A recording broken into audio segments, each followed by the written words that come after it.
박도윤. 단 세 글자였지만 서류에서 그 이름을 본 순간 김지원 회장의 심장은 한 박자 내려앉는 듯 했습니다. 당신은 운명을 믿습니까? 사람들이 지구는 둥글다고들 하지만 30년 전 어쩔 수 없이 떠나보내야 했던 사람을 이렇게 바로 눈앞으로 데려올 만큼 둥글다면 참으로 가혹한 일입니다. 오늘 그런 만남에 대해 이야기해 드리려 합니다. 가족에 대한 이야기, 그리고 황홍이에 접어든 이 나이쯤이면 우리 모두 한 번쯤 겪어봤을 후회에 관한 이야기입니다. 모든 것은 뼈가 시리도록 추운 2월의 어느 아침에 시작되었습니다. 당시 미래그룹 본사의 분위기는 매우 침울했습니다. 구 회장의 장례식이 막 끝났고 사람들이 미쳐 눈물을 닦기도 전에 권력 다툼은 이미 시작되었습니다. 회의실로 김지원 씨가 들어왔습니다. 54세 검은 정장 차림에 감정이 드러나지 않는 차가운 얼굴. 그녀는 그룹 승계를 선언했습니다. 낮고 단호한 목소리였습니다. 솔직히 말해서 그때 누가 그녀의 마음속에 파도가 치고 있다고 생각이나 했겠습니까? 테이블 끝에 앉아있던 사촌 동생 최민호만이 노골적으로 분을 사귀고 있었습니다. 사촌 누나를 바라보는 그의 눈빛이라니 질투심으로 가득 차 있었죠. 책상 밑에서 쥔 주먹에는 핏줄이 설 정도였습니다. 지원은 알고 있었습니다.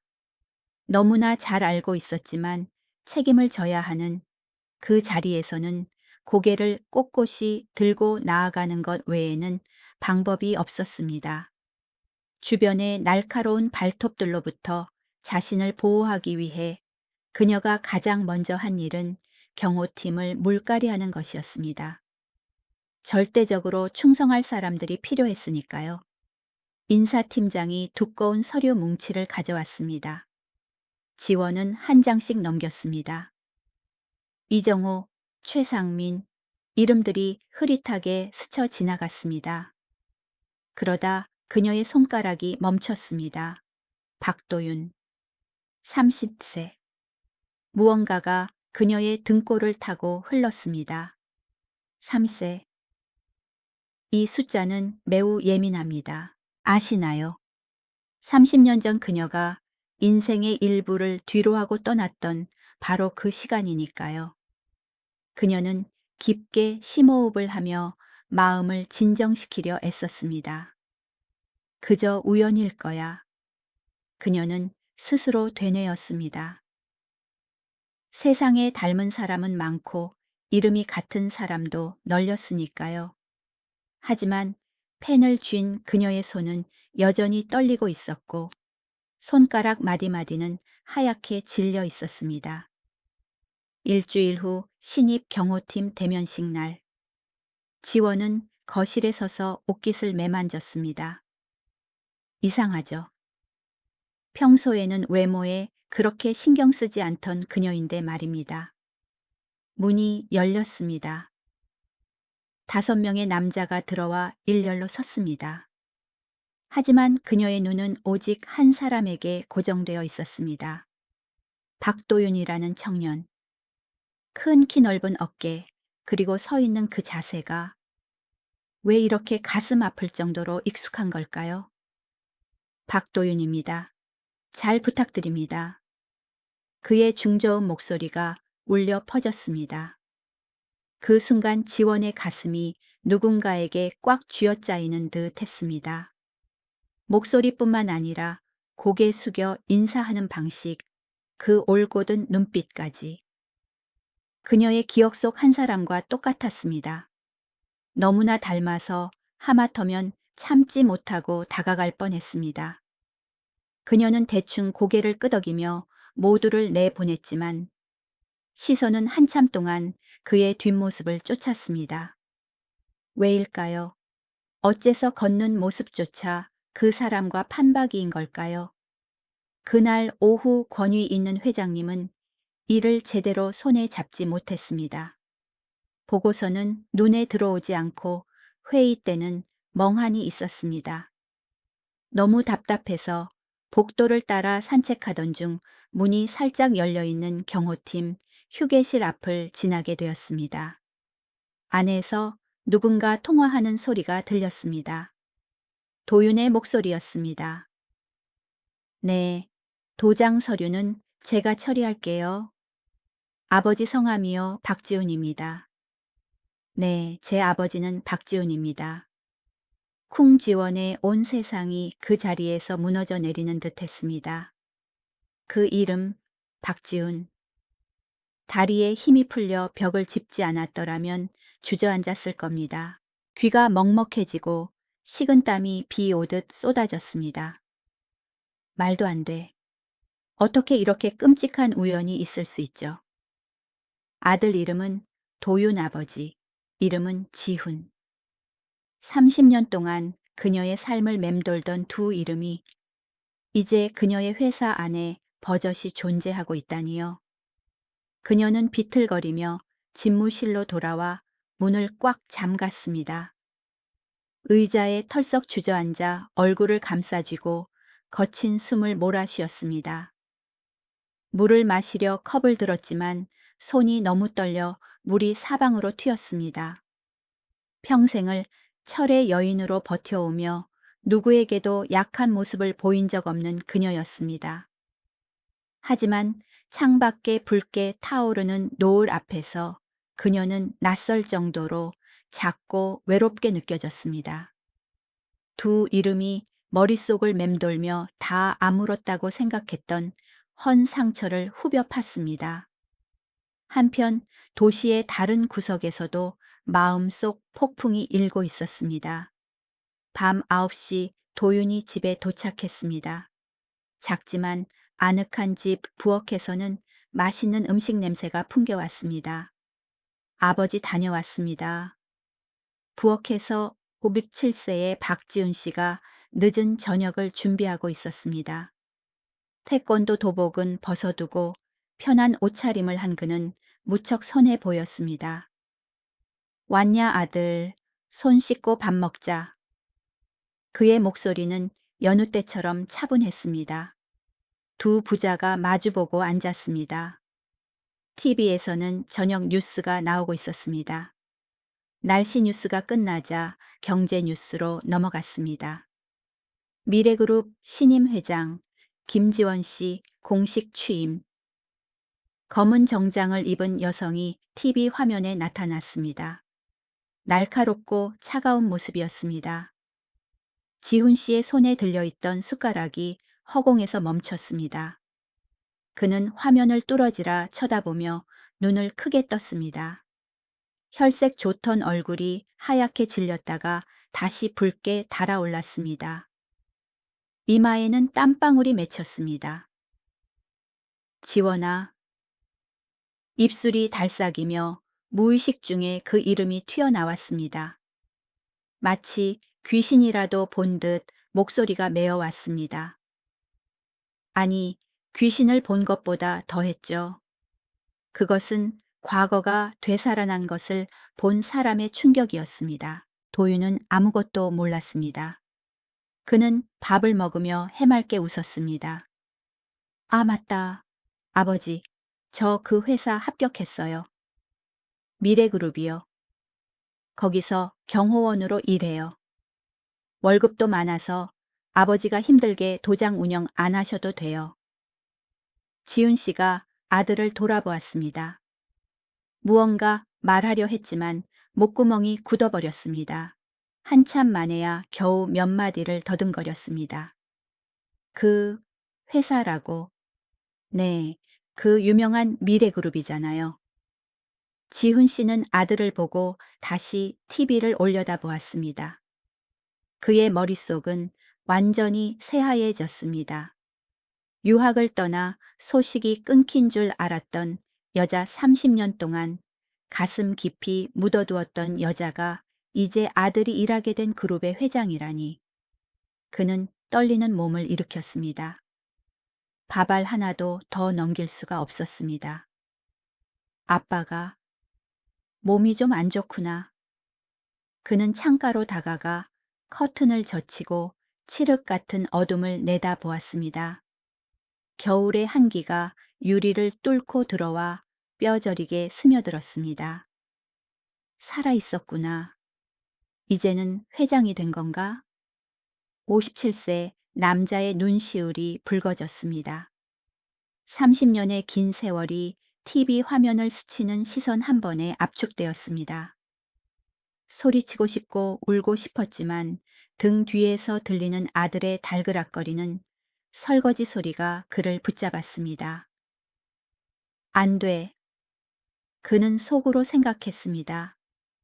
내 과거가 아이의 앞길을 막게 할 순 없어. 그는 눈을 질끈 감았고 뜨거운 눈물이 주름진 뺨을 타고 흘러내렸습니다. 그는 조용히 굳은 살 박인 손등으로 눈물을 훔쳤습니다. 남자란 그런 겁니다, 여러분. 가슴이 찢어지게 아파도 남몰래 울고 자식들의 버팀목이 되기 위해 다시 속으로 삼키는 법이니까요. 운명은 참 짓궂습니다. 권력의 정점에 있는 한 사람, 초라하고 작은 집에 있는 한 사람, 그리고 아무것도 모른 채 그 사이에 서 있는 아들. 이 작은 가족에게 어떤 풍파가 닥쳐올까요? 도윤의 방문이 닫히고 동시에 나의 세상도 이 낡은 소파 위로 무너져 내렸습니다. 아시나요? 우리 같은 노인들은 참 이상하죠. 어제 일은 깜빡깜빡하면서도 몇십 년 전의 일은 마치 방금 일어난 것처럼 생생하게 기억합니다. 깊은 밤의 정적 속에서 내 머릿속에 빛바랜 기억의 테이프가 되감기 시작했습니다. 모든 비극과 행복이 시작된 그곳으로 말입니다. 32년 전이었습니다. 그때 저는 가난한 대학생이었고 그녀 김지원은 금지옥엽 아가씨였습니다. 우리가 만난 날 벚꽃이 흐드러지게 피어 있었습니다. 정말 아름다웠죠. 그날 저는 운동장 구석에서 태권도를 연습하고 있었습니다. 젊은 혈기에 넘쳐서 품새를 하고 발차기를 날리며 땀범벅이 되었지만 제가 우주의 중심인 것만 같았습니다. 멀리서 한 여학생이 책을 끌어안고 넋을 잃은 채 저를 바라보고 있을 줄은 상상도 못했습니다. 제가 땀을 닦으며 다가가자 그녀는 깜짝 놀라 책을 모두 떨어뜨렸습니다. 마치 드라마에 나오는 촌스러운 장면 같았지만 실제로 있었던 일입니다. 제가 줍는 것을 도와주려 보니 두꺼운 경영학 서적뿐이더군요. 고개를 드니 눈이 마주쳤습니다. 괜찮으세요? 아, 아니에요. 태권도 정말 멋지네요. 그 순진한 말 한마디가 천년 만년 갈 줄 알았던 사랑의 시작이었고 누가 알았겠습니까? 고난의 시작이 될 줄은.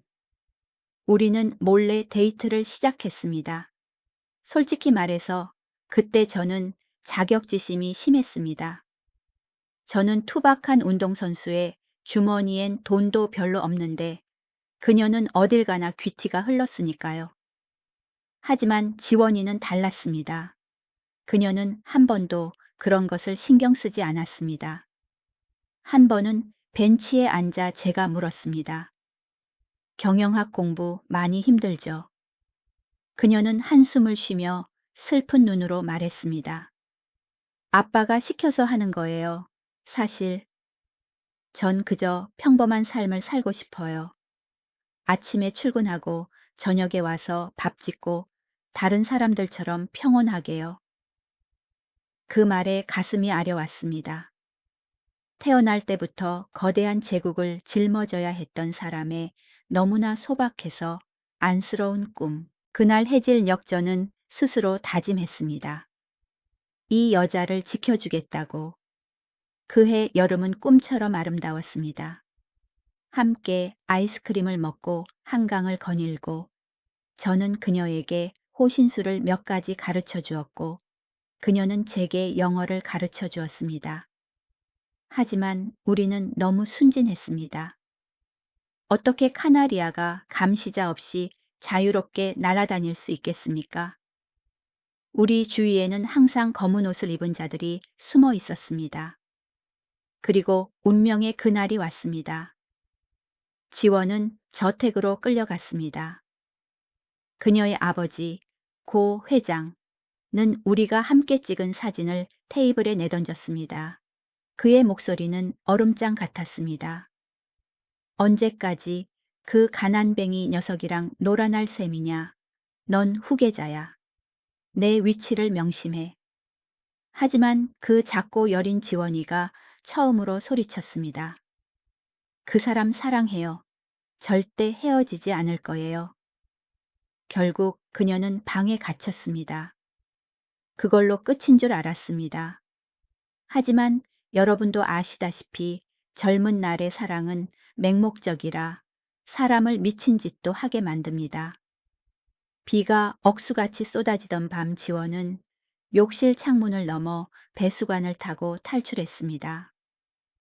제 도장으로 달려왔을 때 귀한 아가씨의 손은 긁히고 피가 맺혀 있었습니다. 새벽녘에 흠뻑 젖은 채 벌벌 떨며 문 앞에 서 있는 그녀를 보고 저는 울었습니다. 다 큰 사내 놈이 어린아이처럼 엉엉 울었습니다. 우리는 도장 2층의 작은 단칸방에서 동거를 시작했습니다. 결혼식도 축복도 없이 오직 두 마음만이 서로를 의지했습니다. 모든 것이 부족한 삶이었지만 그 작은 집에서 웃음소리가 끊긴 적은 없었습니다. 아침에 저는 태권도를 가르치고 그녀는 서점에서 아르바이트를 했습니다. 김치찌개와 싼 반찬 몇 가지뿐인 소박한 밥상이 그 어떤 산의 진미보다 맛있었습니다. 그러다 지원이 임신을 했습니다. 소식을 들은 날 저는 너무 기뻐서 그녀를 번쩍 안아들고 몇 바퀴를 돌았습니다. 우리는 아이 이름을 도윤이라고 지었습니다. 박도윤. 밝은 미래에 대한 모든 희망을 담은 이름이었죠. 아이가 태어난 날 좁디 좁은 단칸방은 천국으로 변했습니다. 저는 이 행복이 영원할 줄 알았습니다. 제가 틀렸습니다. 제 가장 큰 실수는 돈과 권력의 힘 그리고 운명에 맞설 수 있다고 생각한 것이었습니다. 비극은 도윤이 생후 6개월 되었을 때인 어느 여름 오후에 닥쳤습니다. 그날 저는 아래층에서 오후 수업을 하고 있었습니다. 위층에서 지원은 아이에게 젖을 먹이고 있었죠. 갑자기 검은색 차 2대가 문 앞에 멈춰 섰습니다. 덩치 큰 남자 5명이 2층으로 쳐들어갔습니다. 문이 부서지는 소리가 쾅 하고 나더니 아내의 비명이 들렸습니다. 안 돼. 이거 놔 내 아기. 제가 뛰어 올라갔을 땐 이미 늦었습니다. 그 광경은 죽을 때까지 잊지 못할 겁니다. 제 아내가 두 남자에게 질질 끌려가고 있었습니다. 그녀는 차가운 바닥에 누워 자지러지게 우는 아이 쪽을 바라보며 눈을 부릅뜬 채 절망적으로 발버둥 쳤습니다. 지훈 씨 살려줘. 우리 아기. 저는 미친 짐승처럼 달려들었지만 저 혼자서 어떻게 전문 경호원들을 당해내겠습니까? 목덜미를 가격당해 정신을 잃고 쓰러졌습니다. 한 놈이 차갑게 저를 내려다보며 귓가에 으르렁거렸습니다. 잘 들어. 아가씨는 미국으로 유학 갈 거다. 찾거나 연락할 생각은 꿈도 꾸지 마. 이 아이가 무사하길 바란다면. 그리고 그들은 갔습니다. 내 인생의 빛을 모두 가져가 버렸습니다. 자동차 엔진 소리가 멀어지고 피가 흐르는 얼굴로 누워있는 저와 방구석에서 들려오는 도윤이의 찢어지는 울음소리만이 남았습니다. 저는 엉금엉금 기어서 아이에게 갔습니다. 울어서 보라색으로 변한 작은 몸을 끌어안았습니다. 아빠, 여기 있어. 아빠가.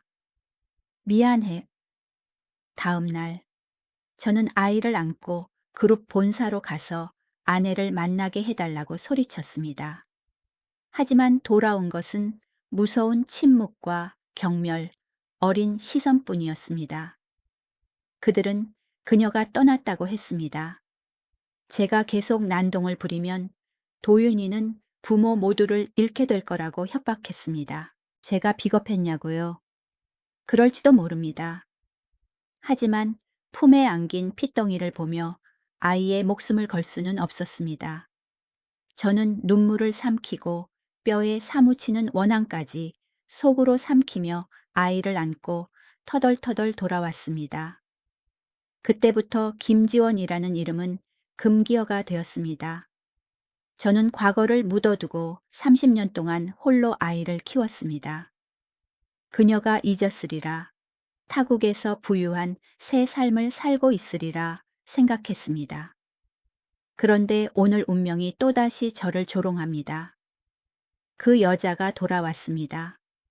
차갑고 권위적인 모습으로, 그리고 얄궂게도 자기 아들의 고용주가 되어 돌아왔네요. 이놈의 인생은 도대체 언제까지 저를 시험하려는지 모르겠습니다. 종이로는 불을 쌀 수 없다는 옛말은 틀린 적이 없습니다. 아무리 권력이 막강하고 과거를 철저히 숨긴다 해도 진실은 언제나 땅 위로 솟아오를 길을 찾아냅니다. 김지원 회장에게 그 진실은 달콤하면서도 너무나 잔인했습니다. 조사 보고서를 손에 쥔 순간 미래그룹 전체가 두려워하던 철의 여인은 완전히 무너져 내렸습니다. 그녀는 집무실 문을 걸어 잠그고 평생 흘리지 못한 눈물을 쏟아냈습니다. 서류에는 분명히 적혀 있었습니다. 박지훈 57세, 주소 부산 해운대구, 박지훈 태권도장. 여전히 그 남자였습니다. 그녀 인생의 가장 아름다웠던 추억이 깃든 낡은 그곳이었습니다. 그리고 밖에 서 있는 젊은 경호원 도윤은 30년 전 그녀가 창자가 끊어지는 고통 속에 두고 와야 했던 핏줄이었습니다. 극한의 행복과 극한의 두려움을 동시에 느껴본 적이 있나요? 그때 김지원 회장이 딱 그랬습니다. 하지만 인생이란 게 엎친 데 덮친 격이죠. 아들을 찾은 기쁨이 차에 가라앉기도 전에 풍파가 닥쳤습니다. 항상 회장 자리를 노리던 사촌 동생 최민호, 그 늙은 여우 같은 놈이 낌새를 챘습니다. 그 또한 은밀히 조사하다가 금맥을 발견한 겁니다. 빙고. 이게 누님 아킬레스건이었군요. 그는 비웃으며 즉시 하이에나 같은 언론에 정보를 흘렸습니다. 다음 날 아침 대한민국 전체가 충격에 빠졌습니다. 지원의 전화기가 쉴 새 없이 울렸습니다. 비서가 사색이 되어 뛰어 들어왔습니다. 회장님 큰일 났습니다. 모든 신문의 한 면을 붉은 헤드라인이 장식했습니다. 미래그룹 여성 회장의 어두운 과거 혼외자 스캔들과 젊은 경호원과의 미래. 솔직히 말해서 세상 사람들은 참 이상합니다. 옳고 그름을 따지기도 전에 부자의 스캔들만 보면 물어뜯기 바쁘니까요. 회사 주가는 곤두박질 쳤습니다. 주주들은 해명을 요구하며 아우성이었습니다. 긴급 이사회에서 최민호가 일어났습니다. 득이양양한 저 표정, 정말 꼴보기 싫더군요. 그는 걱정하는 척하며 말했습니다. 누님, 이 일로 그룹 이미지가 너무 실추되었습니다. 어쩌실 겁니까? 지원은 자리에 앉아 기자들이 개미떼처럼 몰려든 건물 아래를 내려다 보았습니다. 그녀는 도윤이 영문도 모른 채 왜 자신이 여론의 중심이 되었는지 어리둥절해하며 못 박힌 듯 서 있는 것을 보았습니다. 아들의 순진한 눈빛이 그녀를 깨웠습니다. 이제 충분합니다. 그녀는 30년을 도망쳐 왔습니다. 그녀는 벌떡 일어나 재킷을 고쳐 입었습니다.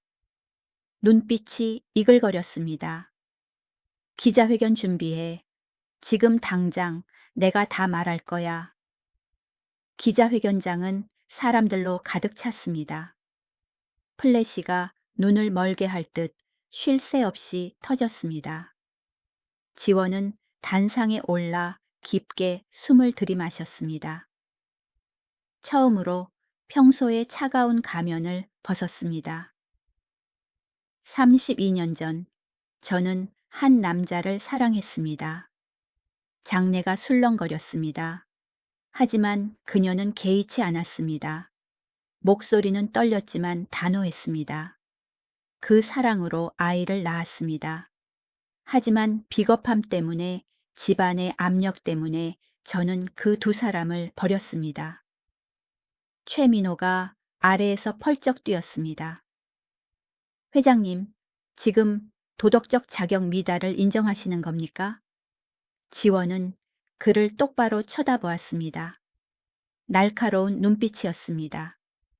사랑하고 아이를 낳은 게 죄라면 죄를 인정하고 사임하겠습니다. 하지만 회장이기 이전에 저는 엄마이자 한 남자의 아내입니다. 같은 시각 경호팀 사무실. 도윤과 동료들은 생중계를 뚫어지라 보고 있었습니다. 그는 평소 회장님이라 부르던 분의 목소리가 한 글자 한 글자 또렷하게 들려오는 것을 들었습니다. 그 남자의 이름은 박지훈입니다. 쨍그랑 도윤의 손에 들려있던 커피잔이 바닥에 떨어져 산산조각이 났습니다. 뜨거운 커피가 발에 튀었지만 아픔조차 느끼지 못했습니다. 박지훈, 그가 중얼거렸습니다. 그건 우리 아빠 이름이잖아. 귀가 먹먹해졌습니다. 주변의 모든 소리가 블랙홀로 빨려 들어가는 것 같았습니다. 머릿속이 텅 비었습니다. TV 속 저 권력 있는 여자가 내 엄마라고, 아버지가 죽었다고 멀리 떠났다고, 아니면 다시는 찾지 말라고 했던 어떤 이유를 대며 말했던 그 어머니, 바로 그때 무정위에서 지직거리는 소리가 났습니다. 박도윤 경호원 회장님께서 지금 즉시 집무실로 오랍니다. 도윤은 넋이 나간 사람처럼 걸었습니다. 오늘따라 회사 복도가 왜 이렇게 긴지. 그는 회장실 문 앞에 서서 떨리는 손으로 노크했습니다. 들어와요. 지원은 창가에 등지고 서 있었습니다. 문이 열리는 소리에 그녀가 뒤를 돌았습니다. 더 이상 위험 있는 회장이 아니었습니다. 그 앞에는 이제 눈시울이 붉어진, 그러나 사랑으로 가득 찬 눈을 한 중년 여성이 서 있을 뿐이었습니다. 그녀는 그를 바라보았습니다. 아들의 모습을 가슴에 새기려는 듯한 눈빛이었습니다. 그녀는 감정을 억누르며 전혀 상관없는 듯한 질문을 던졌습니다. 자네, 운전 잘하나? 도윤은 머뭇거렸습니다. 네, 뭐 괜찮습니다. 그럼 오늘 내 기사가 되어주게. 어디로 모실까요, 회장님? 지원 씨가 미소 지었습니다. 슬프지만 한없이 홀가분한 미소였습니다. 자네 집으로 가자. 부산 해운대구. 도윤은 멍해졌습니다. 어떻게 알았지 해. 질녘 맹렬히 달리는 고급 승용차 안에서 아무도 말을 하지 않았습니다. 침묵이 감돌았지만 숨 막히는 침묵이 아니라 감정의 폭풍 전야 같은 고요함이었습니다. 차는 남쪽으로 부산 바다를 향해 늙은 남자가 애타게 기다리고 있는 곳으로 향했습니다. 이 여행은 단순히 집으로 가는 길이 아니라 30년 동안 피 흘리던 상처를 치유하러 가는 여행이었습니다. 아시죠? 어떤 만남은 비록 늦었더라도 운명이 마련한 가장 기적적인 배치라는 것을. 박지훈 씨는 30년 전에 아내가 고급 승용차에서 아들과 함께 내리는 모습을 보면 어떤 표정을 지을까요? 평생을 걸어 찾아가는 길은 결국 집으로 가는 길입니다. 검은색 승용차가 해운대의 작은 골목 앞에 멈춰 섰습니다. 날은 이미 어둑어둑해졌습니다. 박지훈 태권도장이라는 간판이 노란 가로등 불빛 아래 낡고 벗겨진 채 드러났습니다. 하지만 뒷좌석에 앉은 여인에게 그것은 세상에서 가장 아름다운 간판이었습니다. 도윤이 시동을 껐습니다. 정적만이 감돌았고 세 사람의 가슴속 쿵쿵거리는 심장 소리만이 남았습니다. 들어갈까요? 도윤이 물었습니다. 목소리가 떨렸습니다. 지원은 깊게 숨을 들이쉬고 고개를 끄덕였습니다. 그녀가 문을 열고 내렸습니다. 짭조름한 바다 냄새가 코끝을 스쳤고 30년 전의 냄새가 몰려와 눈시울을 뜨겁게 했습니다. 재계를 호령하던 철의 여인의 발걸음이 이제는 잘못을 저지른 아이처럼 머뭇거리고 떨렸습니다. 도장 안에서 박지훈 씨는 물건들을 정리하고 있었습니다. 발자국 소리에 그는 뒤를 돌아보지도 않고 습관처럼 말했습니다. 왔냐 아들, 오늘은. 몸을 돌리던 그의 말이 중간에 멈췄습니다. 손에 들고 있던 걸레가 바닥으로 떨어졌습니다. 도윤의 등 뒤에 그가 평생 뼈에 사무치도록 그리워한 여인이 있었습니다. 흰머리가 희끗하고 눈가에 주름이 잡혔지만 그 눈빛만은 그 시절 여대생과 똑같았습니다. 지원아. 그의 입에서 나온 목소리는 작고 부서져 듣기에도 안타까웠습니다. 지원이 한 발짝 다가갔습니다. 도장 안의 풍경은 그대로였습니다. 여전한 나무 바닥, 익숙한 땀 냄새와 파스 냄새. 지은 씨, 미안해, 정말 미안해. 그녀는 더 이상 참지 못하고 바닥에 주저앉았습니다. 무릎이 나무 바닥에 쿵 하고 부딪혔지만 아픔도 느끼지 못했습니다. 그녀는 엉엉 소리내어 울었습니다. 30년을 억눌러온 울음이 이제야 터져 나왔습니다. 지훈 씨가 달려와 무릎을 꿇고 그녀를 껴안았습니다. 투박한 무도인의 손이 떨리며 그녀의 머리를 쓰다듬었습니다. 아니야, 왜 네 잘못이야 내가 못나서 처자식을 못 지킨 건데. 백발과 희끗한 머리의 두 사람이 서로의 어깨에 기대어 울었습니다. 여러분, 이 장면을 보고 누가 마음을 진정시킬 수 있겠습니까? 인생의 30년이란 세월이 얼마나 된다고 기다린단 말입니까? 도윤은 문가에 서서 어느새 눈물로 흐릿해진 안경을 쓰고 있었습니다. 그는 가족의 온기를 갈망하는 3살배기 아이가 된 것 같았습니다. 엄마, 그가 나직이 불렀습니다. 지원이 고개를 들었습니다. 퉁퉁 부은 눈이었지만 사랑이 가득했습니다. 그녀가 팔을 벌렸습니다. 이리 온, 엄마야, 미안하다, 도윤아. 세 사람은 한 덩어리가 되어 서로를 꽉 끌어안았습니다. 끊어졌던 원이 30년 만에 다시 이어졌습니다. 온기가 서로에게 퍼져나가 영혼에 찢긴 상처들을 치유했습니다. 그날 밤 그 낡은 도장에서 그들은 세상이 어떻게 돌아가든 상관없이 서로 마주 앉아 차를 마셨습니다. 그리고 세상은 정말 뒤집어졌습니다. 다음 날 아침 여론이 180도 바뀌었습니다. 사람들이란 호기심이 많지만 심장도 가지고 있죠. 비난 대신 대중은 비극적으로 갈라진 사랑 이야기에 눈시울을 붉혔습니다. 권위 있는 여성 회장이 남편과 아들에게 무릎 꿇고 사죄하는 모습은 용기의 상징으로 퍼져나갔습니다. 하지만 인과응보는 누구도 빠뜨리지 않습니다. 뿌린 대로 거둔다. 곧바로 또 다른 충격적인 뉴스가 터졌습니다.